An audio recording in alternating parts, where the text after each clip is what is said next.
Praise be Jesus Christ, now and forever.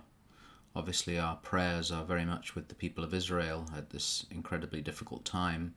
We pray for after that terrible genocidal attack by terrorists, we pray for our older brothers, as St. John Paul II called our Jewish brethren, and keep those prayers going consistently. After last week's somewhat severe nugget, I thought we needed an upbeat thought. Upbeat's not really a word I use on any regular basis.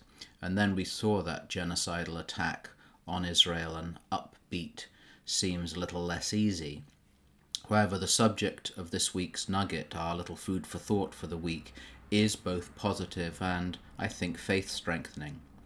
We celebrated this week the feast of St. John Henry Newman, the greatest convert to the Catholic faith in the English-speaking world for centuries, beatified by Pope Benedict in England during his visit in 2010, and canonized by Pope Francis in Rome in 2019. St. Edith Stein, another extraordinary convert to Catholicism in the 20th century, this time from Judaism, had a great devotion to Newman, and said that his whole life was given to the pursuit of religious truth. Newman found that truth in the Catholic Church, and even though it lost him many friends when he discovered the truth, he followed what he called the kindly light to his spiritual home. Newman described becoming a Catholic as like coming into port after a rough storm, after a rough sea. I joked with a recent convert that these days becoming a Catholic is rather the opposite, heading out into the storm. Newman was a profound theologian. Some believe he will one day be declared a doctor of the Church. We shall see. However, it's one of his phrases that forms the heart of this week's nugget, and which I think is both immensely comforting and encouraging for us, especially in the rough seas we're forced to be enduring.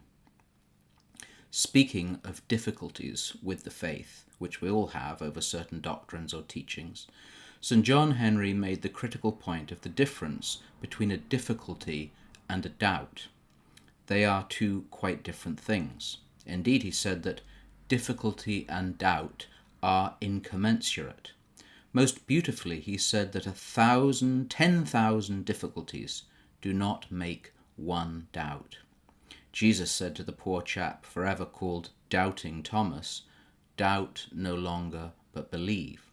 The critical point Newman makes, which is lost on so many today who focus on feelings rather than rationality, or expect in some godlike sense to be able to understand everything, a return to the temptations of Eden, is the difference between apprehension and comprehension. It's worth quoting St. John Henry in full. "A man may be annoyed that he cannot work out a mathematical problem, of which the answer is or is not given to him, without doubting that it admits an answer, or that a certain answer is the true one. We can apprehend a difficulty, but not doubt the truth, even while not comprehending that truth in its fullness. We follow St. Anselm's dictum of faith-seeking understanding, but also pray for the simplicity of the little ones who Jesus praised, comforted that difficulties do not a doubt make." On that upbeat note, brethren, be sober, be vigilant, because your adversary the devil, like a roaring lion, walketh about, seeking whom he may devour.